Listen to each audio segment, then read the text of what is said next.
এখন আমরা জানবো যে এই হার্ট অ্যাটাকে আমাদের শরীরের মধ্যে কি কি লক্ষণ দেখা যেতে পারে, বা যেই লক্ষণগুলো আমরা যদি আমরা জানতে পারি, যে সেই লক্ষণগুলো আসার ফলে আমরা কি হবে, আমরা খুব তাড়াতাড়ি ডাক্তারবাবুর পরামর্শ করে অনেক সময় আমরা কি এই হার্ট অ্যাটাকের প্রতিরোধ করতে পারি। তাহলে আমরা প্রথমে সেই লক্ষণগুলো জানবো।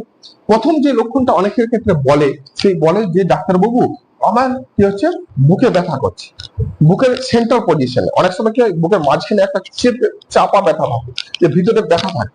অনেকের ক্ষেত্রে কি বলা হয়, এই ব্যথাটা অনেক সময় কি হয় বাঁ দিকের কাঁধে বা চোয়াল পর্যন্ত ব্যথা হতে পারে। অনেক পেশেন্টকে দেখেছি আমরা শুধু বলে চোয়ালে ব্যথা হচ্ছে, আমাদের ঘাড়ের এই সাইডে ব্যথা হচ্ছে। তেনাদের ক্ষেত্রে কিন্তু আমরা পরে ইসিজি করে দেখেছি যে হার্ট অ্যাটাকের একটা লক্ষণ আমরা পেয়েছি। অনেক ক্ষেত্রে আমরা সেই জন্য আমরা বলি যে কোন রকম যদি বুকের ব্যথা থাকে এবং সেই ব্যথাটা যদি 5 থেকে 7 মিনিট পর্যন্ত বিস্তৃত থাকে এবং বারবার হয়, তখন কিন্তু আমরা ডাক্তারবাবুর পরামর্শ অবশ্যই আমাদের নিতে হবে। এবং দ্বিতীয় নাম্বার, অনেক ক্ষেত্রে কি হয় আমাদের বলি যে একটা শ্বাসকষ্ট অনুভূত হয়। শ্বাসকষ্ট ঠিক নয়, আমরা বলি যে যদি আমরা খুব ভারী কাজ করি বা ফিজিক্যাল অ্যাক্টিভিটি যদি আমরা খুব বেশি করি, তখন একটা আমরা এক্সারশন হয়। এক্সারশন মানে কি হয়, একটা ক্লান্তি অনুভূতি হয় বা একটা শ্বাস নিতে কষ্ট হয়। না, আগে আমরা যে কাজটা আমরা খুব খুব খুব সুন্দরভাবে করতে পারতাম, সেই কাজটা এখন আমাদের কি হয়, করতে গেলে একটু পরিশ্রম হয়, একটু একটু হাফের মতন মনে হয়, বা যেটাকে আমরা বলি শ্বাস নিতে কষ্ট মনে হয়, দম বন্ধ মনে হয়। তখন ক্ষেত্রে কিন্তু এই ক্ষেত্রেও কিন্তু আমাদের একটা হার্টের লক্ষণ আমাদের কিন্তু পরিলক্ষিত হতে পারে। হার্ট অ্যাটাকের একটা প্রাথমিক একটা পূর্বাভাস হতে পারে। সেক্ষেত্রে কিন্তু আমাদের ডাক্তারবাবু অবশ্যই পরামর্শ নেওয়া উচিত।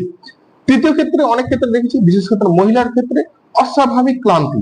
আগে তিনি পরিশ্রম করতেন, হাঁটাচলা করতেন খুব সাধারণ ভাবে, তিনি হঠাৎ করে দেখা যাচ্ছে তিনি আর কিছুই করতে পারছেন না, দুর্বলতা হয়ে যাচ্ছেন, হাঁটতে পারছেন না, পরিশ্রম করতে পারছেন, কোনো কাজকর্ম করতে পারছেন, একটা সবসময় ঘুমাচ্ছেন, একটা অস্বাভাবিক ক্লান্তি হঠাৎ করে চলে এসেছে। সেক্ষেত্রে কিন্তু অনেক ক্ষেত্রে আমরা দেখা যায় যে একটা হার্ট অ্যাটাকের সম্ভাবনা, তার আগের সম্ভাবনা এরকম হতে পারে, বা হার্ট দুর্বলতা হয়ে গেলে। অনেক ক্ষেত্রে দেখা যায় যে আমাদের মধ্যে আসেন যে বলেন যে ডাক্তারবাবু আমাদের খুব গ্যাস অম্বল হচ্ছে, পেটের এই অংশে ব্যথা হয়, এবং তেনারা কি করেন, অনেক সময় গ্যাস্ট্রিক সমস্যা বলেন, এবং তেনারা কি করেন আর রেগুলার তেনারা কি করে গ্যাসের ওষুধ, বা যেটা আমরা বলি আমাদের অ্যান্টাসিড বা কিছু ধরনের একটা ধরুন পিপিআই খান, তারপরেও তেনারা কিছুতেই এই সমস্যা থেকে বের হতে পারে না। তেনারা বলেন যে পেটের এই অংশে ব্যথা হচ্ছে, এবং মাঝে মাঝে ব্যথাটা বুকের বাঁ দিকে চলে যায়, এবং মাঝে মাঝে আবার ঠিক থাকে। তেনাদের ক্ষেত্রেও কিন্তু আমাদের নিয়মিত শারীরিক আমাদের কিন্তু পরীক্ষা করা উচিত, কারণ এক্ষেত্রে হার্টের অনেক সময় সমস্যা আসতে পারে।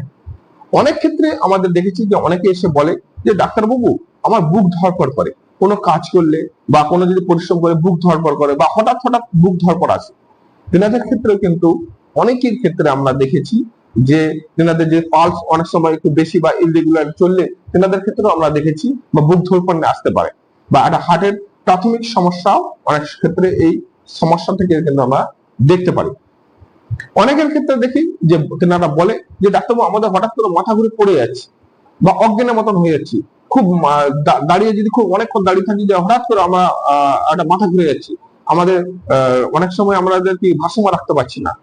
অনেক ক্ষেত্রে কি হয়, হার্টের কোনো সমস্যার জন্য তেনাদের কি হয়, তেনাদের যে মাথার যে ব্লাড সার্কুলেশন, সেই ব্লাড সার্কুলেশন অনেক কমে যায়, তার ফলে কিন্তু হার্টের সমস্যা আসতে পারে।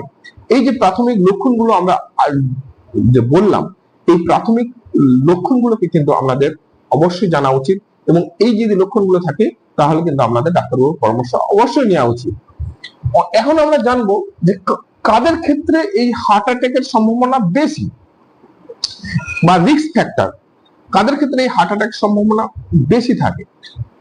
এক নাম্বার হচ্ছে যেনারা নিয়মিত সুগারের ওষুধ খান, যেনাদের কোলেস্ট্রল অনেক বেশি, যেনারা নিয়মিত পরিশ্রম করেন না, বা যাদের ওবেসিটি, যেনাদের ক্ষেত্রে হাইপারটেনশন আছে, অনেক দিন থেকে প্রেশারের ওষুধ খান, যেনাদের কোলেস্ট্রল বেশি, বা যেনাদের অনেক স্ট্রেসফুল লাইফ বা অনিদ্রা থাকে, ঠিক মতো ঘুম হয় না, স্ট্রেসফুল লাইফ যেনাদের ক্ষেত্রে আছে, তেনাদের ক্ষেত্রেও এই হার্ট অ্যাটাকের সম্ভাবনাটা অনেক বেশি।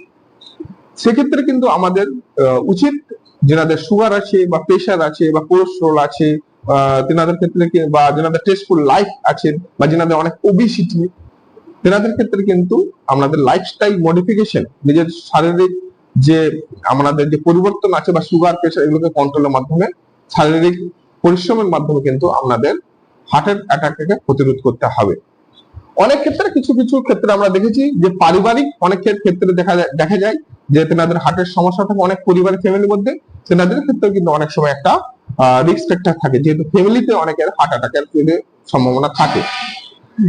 তাহলে আমরা এখন জানলাম যে হার্ট অ্যাটাকের লক্ষণ কি এবং কিনারা মানে কাদের কাদের মধ্যে রিস্ক ফ্যাক্টর হার্ট অ্যাটাক সম্ভাবনা বেশি, এই জিনিসগুলো আমরা এখন জানলাম। এখন আমরা জানবো যে এই হার্ট অ্যাটাক আসার পূর্বে আমাদের কি কি প্রতিরোধ নেওয়া উচিত, সেই প্রতিরোধ গুলোকে আমরা জানবো কিভাবে প্রতিরোধ করতে পারে। এক নম্বর হচ্ছে যেনাদের কোলেস্টেরল আছে, যেনাদের সুগার আছে, যেনাদের প্রেশার আছে, তেনাদের স্ট্রিক্টলি সুগার, প্রেশার, কোলেস্টেরল এইগুলোকে কিন্তু আমাদের নিয়ন্ত্রিত রাখতে হবে, সেই ওষুধ খাওয়ার মাধ্যমে হোক বা শারীরিক পরিশ্রমের মাধ্যমে হোক অথবা ডায়েটের মাধ্যমে হোক, এগুলোকে কিন্তু আমাদের নিয়মিত কন্ট্রোলে রাখতে হবে।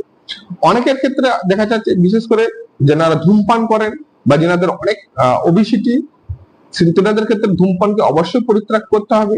যেনাদের ওবেসিটি আছেন তেনাদের কিন্তু কায়িক পরিশ্রম অথবা ডায়েটের মাধ্যমে তাদের হেলথটাকে কিন্তু আমাদের ওবেসিটিটাকে রিডিউস করতে হবে। অন্য ক্ষেত্রে আমাদের যারা টেস্টফুল লাইফ করেন তেনাদের আমাদের মতে উচিত তেনাদের একটা সময় যদি পান শারীরিক পরিশ্রম 30 মিনিট করুন, যোগা করুন, আপনাদের এক্সারসাইজ করুন, তার মাধ্যমে কিন্তু অনেক সময় স্ট্রেস কমে। আর যেনাদের ক্ষেত্রে একটা ফ্যামিলি হিস্ট্রি থাকে তেনাদের ক্ষেত্রে কিন্তু আমরা বলি ডায়েট ও এক্সারসাইজের মাধ্যমে কিন্তু আমরা এই যে আমাদের যে একটা ফাটাল হার্ট অ্যাটাক হওয়ার সম্ভাবনা থাকতে পারে তেনাদেরকে কিন্তু আমরা প্রতিরোধ করতে পারি। আর তাহলে আমরা এখন জানলাম যে হার্ট অ্যাটাকে কি কি লক্ষণ এবং এই হার্ট অ্যাটাক থেকে আমরা কিভাবে নিজেদের প্রতিরোধ করতে পারবো। একটা সংক্ষিপ্ত ভাবে আমাদের জানালাম, খুব ডিটেলস ভাবে বললাম না, যাতে সাধারণ মানুষ খুব সহজ এবং সুন্দরভাবে বলতে পারে। এবং এই আরেকটা জিনিস আমাদের বলে দিই যে কিছু ক্ষেত্রে যদি আমাদের এই লক্ষণগুলো দেখছেন যে 5 দিন 7 দিন 8 দিন 10 দিন কিছুতেই কমছে না, আপনারা ডাক্তারবাবুর পরামর্শ নেবেন।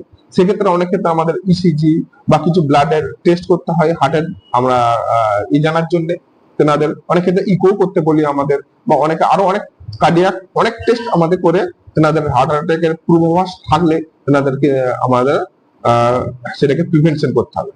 তাহলে আপনারা এই হার্ট অ্যাটাকে প্রতিরোধ করার জন্য যে যে জিনিসগুলোকে আমরা আলোচনা করলাম সেগুলোকে আপনারা গুরুত্ব দিবেন এবং ভালো থাকবেন এবং সুস্থ থাকবেন। আপনাদের যদি পছন্দ হয় এই চ্যানেলটাকে সাবস্ক্রাইব ও লাইক করবেন।